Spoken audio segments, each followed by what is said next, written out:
gimana?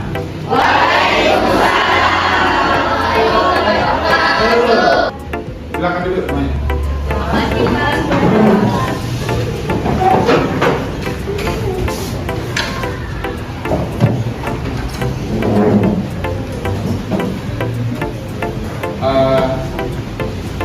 Anak-anak sekalian, kembali lagi bersama Bapak hari ini di pembelajaran bahasa Indonesia, dan hari ini kita akan belajar seperti minggu lalu masih tentang huruf berita. Sebelum ke pembelajaran, ketua kelasnya mari kita berdoa dulu bersama. Tolong dipimpin Mas Wildan. Silakan dimulai. Sebelum kita memulai pelajaran, berdoa mulai.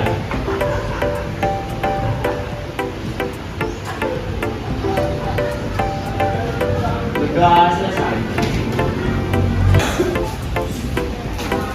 Sudah gini ya, sebelum ke pelajaran, Bapak absen dulu kalian hari ini. Sebelum Bapak panggil satu-satu, apa kabar kalian semua? Teman duduknya Nurul, kenapa ada yang nggak masuk? Siapa? Sakit, Bapak. Vika sakit. Kalian tahu sakitnya apa? Tidak tahu. Tidak tahu. Pak. Ya sudah, mungkin sudah izin juga di grup, Bapak cek habis ini. Sekarang Bapak absen dulu sebelum ke pembelajaran. Aditya Dwi Muharram. Pak, Adit. Selanjutnya Ainia Musarfa. Bapak lanjutkan lagi Faza Ramadhani. Seterusnya Vika Najwa Putri Fariska. Kemudian Nafis Ahmad Thalib. Hadir ya. Terus Niken Yuliana Putri. Selanjutnya Rahma Rosita. Hadir. Baik, untuk selanjutnya Bapak akan berikan apresiasi ke kalian.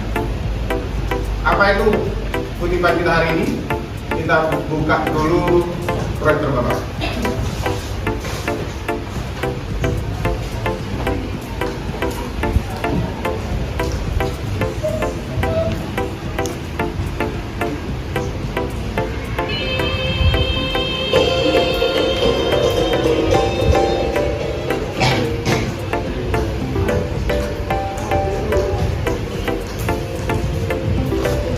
Ini geng, kita lihat di layar ada apa namanya, pepatah berbahasa Madura yang berbunyi aceh acung ke hati orang kalau paman cina abang nanti tak cukup, yang artinya jangan kita mendorong orang lain kalau kita sendiri tidak sedang berdiri tegak. Paham maksudnya? Tidak. Kira-kira Rahma paham nggak? Apa artinya? Jangan mencari keburukan orang lain karena kita juga memiliki banyak keburukan, Pak. Itu karena juga ada penjelasan di Iya, Pak. wilayah, jangan mencari keburukan orang lain karena kita juga memiliki banyak keburukan. Ya, anak-anakku sekalian, kita itu terkadang disibukkan mencari keburukan orang lain, sementara keburukan kita sendiri tidak pernah kita urus, tidak pernah kita pahami. Jadi itu adalah sesuatu yang kurang baik, anak-anak sekalian. Jadi tolong mulai sekarang lebih fokus untuk memperbaiki diri, lebih fokus untuk menutupi kekurangan kalian sendiri daripada menjaga kekurangan orang lain. Ada pepatah lain dalam bahasa Indonesia yang menyebutkan ketika satu jari telunjuk kalian menunjuk orang lain, maka 4 jari yang lain ini menunjuk kepada diri kita sendiri. Artinya apa? Ketika kamu sedang menuduh orang lain melakukan satu kesalahan, maka kesalahan-kesalahan itu justru ada pada diri kita sendiri. Begitu anak-anak sekalian. Dan Bapak lanjutkan. Sekarang kalian lihat ke layar. Di situ ada pertanyaan, mungkin kurang jelas. Apakah yang menjadi berita paling populer selama seminggu belakangan ini? Bapak tanya ke kalian, yang tadi malam nonton video kita atau baca teks berita di situs mungkin silakan angkat tangan Bapak tanya. Ada Zalia, ada Novi. Bapak tanya Novi dulu bentar. Mbak Novi, berita apa yang kamu baca? Demo di Suramadu. Demo di Suramadu. Siapa saja pelaksananya? Itu LSM Madura Asli. Dalam rangka apa mereka berdemo? sering terjadi kecelakaan oleh truk pengangkut garam. Oke. Sekarang Bapak lanjutkan ke Mbak Azhar ya. Zalia, berita apa yang terakhir kamu baca? Tentang pembulian dan kekerasan. 6 bulan dan kekerasan di mana? SD Gersik. Siapa korbannya? Korbannya sendiri itu adik kelasnya, sedangkan pelakunya itu kakak kelasnya. Kenapa peristiwa kekerasan ini bisa terjadi di sekolah? Awal mulanya si korban ini telah mengikuti perlombaan 17 Agustus itu. Nah, kan tetapi pada saat pertengahan lomba, si korban ini ditarik oleh kakak kelasnya di pojokan dengan dimintai uang sakunya. Nah, akan tetapi si korban ini tidak ingin memberikan uang sakunya tersebut dan berakhir kakak kelas ini mengambil tusuk sate dan langsung ditusukkan kepada matanya. Setelah itu, si korban ini langsung lari ke kamar mandi dan langsung membasuh matanya tersebut dengan keadaan terluka Bapak. Dan kejadiannya sendiri pada tanggal 17 Agustus, akan tetapi berita ini disiarkan beberapa minggu kemudiannya. Oke, terima kasih Mbak. Saya lihat tepuk tangan dulu.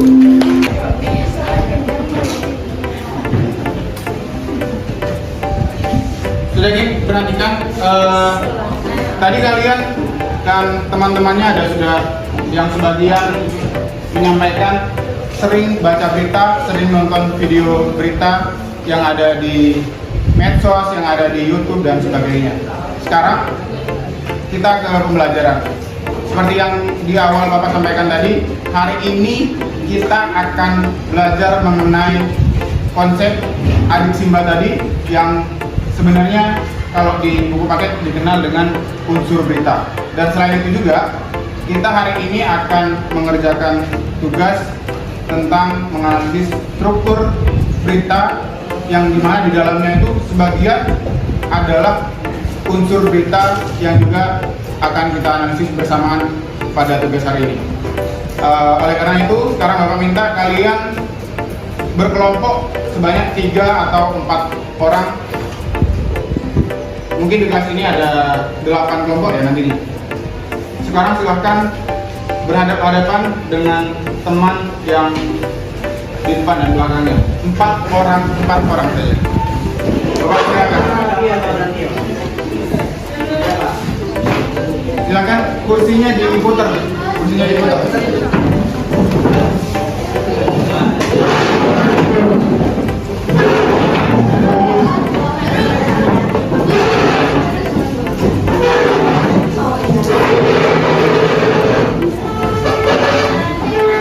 Kalian sekarang sudah dalam bentuk kelompok. Sebelum ke mengerjakan tugas, kalian perhatikan dulu video berita yang akan Bapak putarkan ini. Silahkan diperhatikan, kemudian nanti dicatat, mungkin ada informasi yang perlu kalian catat dan itu penting untuk mengerjakan tugas. Selamat menyaksikan.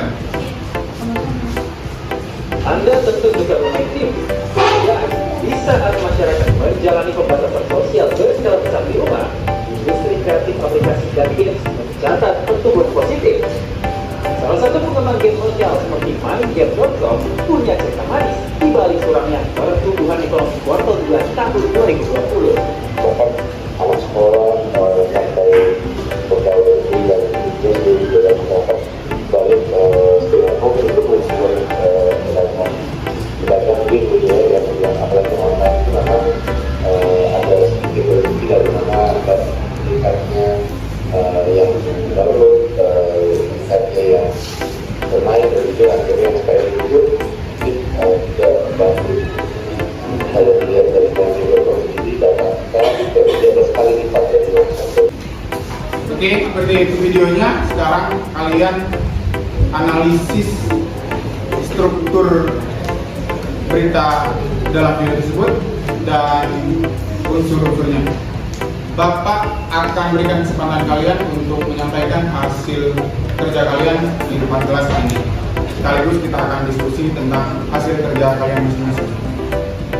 Begitu anak-anak sekalian, sekarang kita ke tugas kelompok.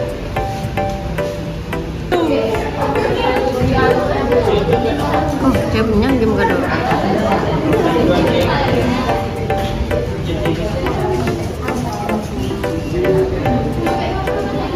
Tadi search di ChatGPT, Nesa? tubuhnya balik. Nah, kalau sudah ketemu, setelah ini kalian presentasi hasil pelajaran kelompok kalian masing-masing. Nanti perwakilan kelompok yang akan maju ke depan untuk presentasi. Silakan ya.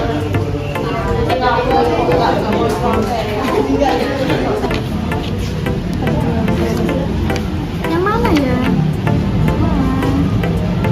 Jangan lupa kan bagiannya ada segala lengkap itu sama kaki. Sudah, saya masih ngambil ini. Sudah.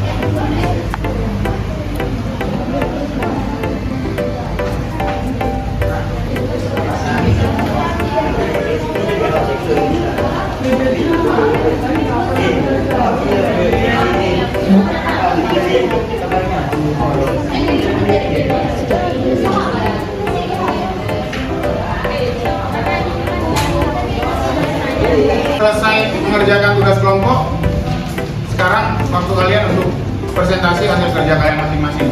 Bapak persilakan dulu kelompoknya Mbak Sabrina untuk presentasi.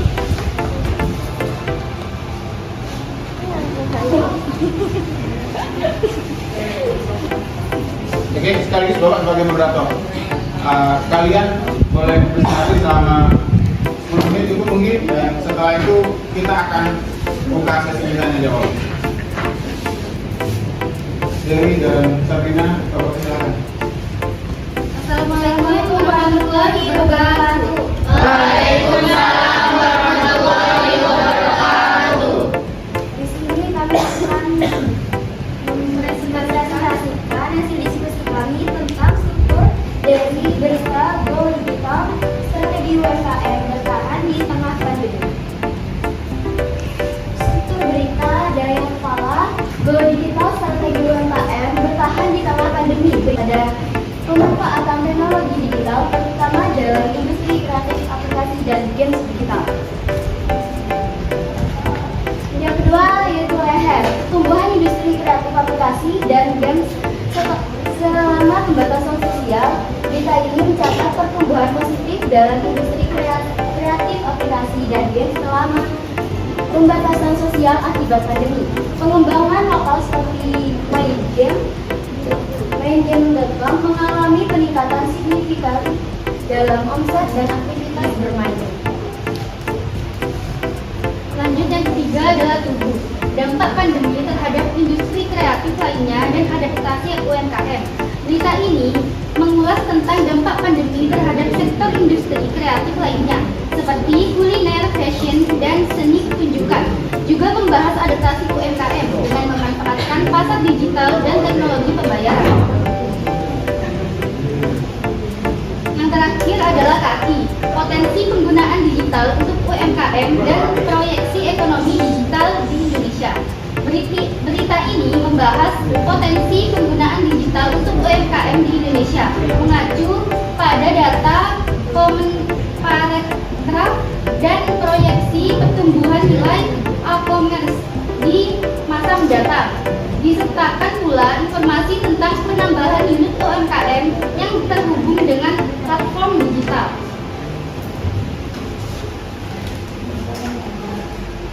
Oke, terima kasih atas presentasi dari Mbak Dewi dan Sabrina. Sebelum dibacakan kesimpulannya, Bapak berikan kesempatan untuk para audiens untuk bertanya jawab. Saya mau nanya, bagaimana jika suatu berita itu tidak terstruktur dengan baik, apakah boleh dipublish? Dari berita saya izin menjawab ya. Untuk empat struktur berita sendiri ini, jika di kepala, leher, tubuh, dan kaki itu lengkap, itu boleh dipublish. Tapi jika struktur pentingnya itu kan ada 3 ya, yaitu kepala, leher, dan tubuh. Selanjutnya kelompok Azalia. Bapak silakan untuk presentasi hasil kerjanya.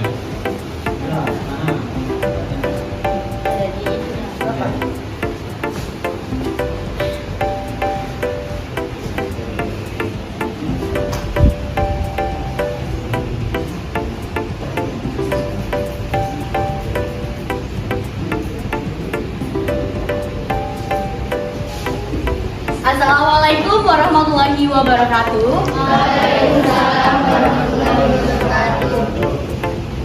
Oke, pada kali ini saya akan mempresentasikan hasil diskusi saya tentang 5W dan 1H dari berita yang diberikan oleh kelompok sebelumnya. Yang pertama ada W yang artinya siapa. Yang di dalam berita tersebut ada Anton Suharyo yaitu CEO Mindjane.com dan Reski yaitu pengusaha fashion, Ashar Iskandar Kasubdit Aplikasi Direktorat Aplikasi dan Tata Kelola Digital Kemenparekraf. Dan yang kedua ada WAP atau bisa disebut dengan APA, yaitu strategi UMKM untuk bertahan di tengah pandemi dengan fokus 3 pada digitalisasi. Yang ketiga ada when atau bisa disebut dengan kapan, yaitu sejak kuartal 2 tahun 2020 hingga 2025, periode yang disebutkan dalam teks. Yang selanjutnya itu ada where atau di mana, yaitu lebih tepatnya di negara kita sendiri, negara Indonesia. Yang selanjutnya yaitu why, mengapa, dikarenakan pandemi COVID-19 dan pembatasan sosial besar di rumah menjadi pemicu perubahan strategi UMKM menuju digitalisasi. Selanjutnya ada how, bagaimana UMKM tersebut beradaptasi dengan kebutuhan pasar menggunakan marketplace dan teknologi pembayaran digital. Juga ada peningkatan signifikan dalam penggunaan platform digital oleh UMKM dan sebagaimana disebutkan oleh Ashar Iskandar, inilah gambaran unsur 5W dan 1H yang telah diberikan. Oke, terima kasih atas presentasi yang disampaikan oleh Azalia. Sekarang Bapak berikan kesempatan untuk para audien sekalian untuk menyampaikan pertanyaan terhadap hasil kerja kelompok Mbak Azalia. Silakan. Oke, Mbak Sabrina. Bagaimana bila dalam sebuah berita unsur 5W 1H-nya itu acak-acakan, tidak berurutan? Apakah diperbolehkan untuk dihapus? Terima kasih atas pertanyaannya, ini juga saya menjawabnya. Untuk unsur 5W dan 1H ini bebas atau acak jika acak juga tidak apa-apa. Yang terpenting dalam unsur 5W 1H ini adalah berita yang lengkap. Dan juga 5W-nya lengkap, 1H-nya lengkap, bahkan berita-beritanya juga lengkap.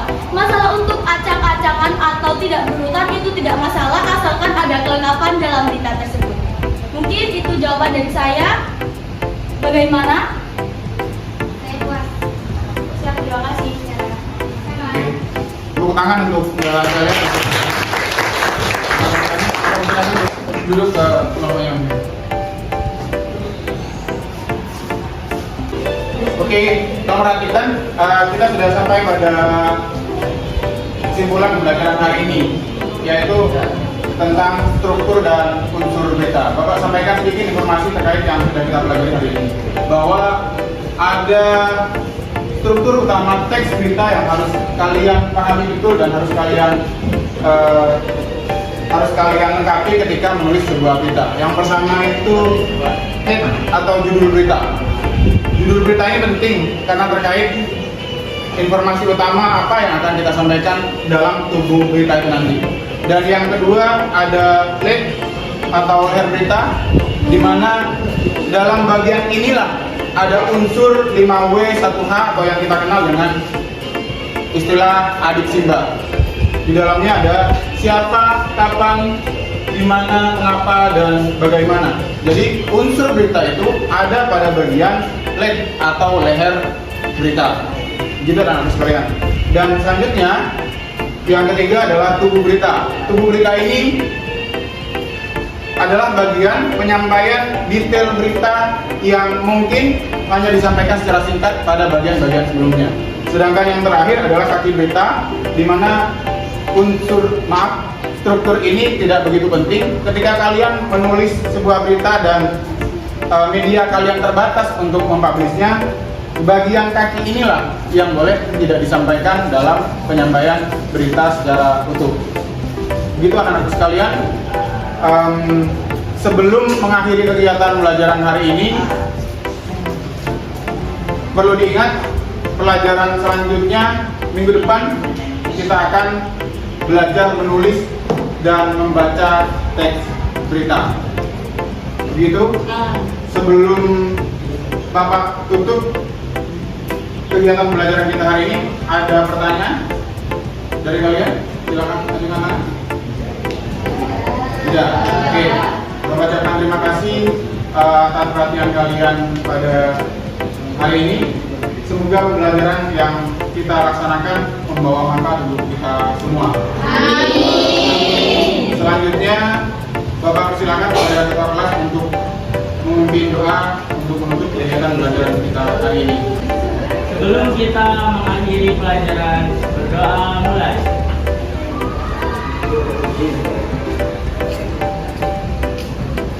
Berdoa selesai.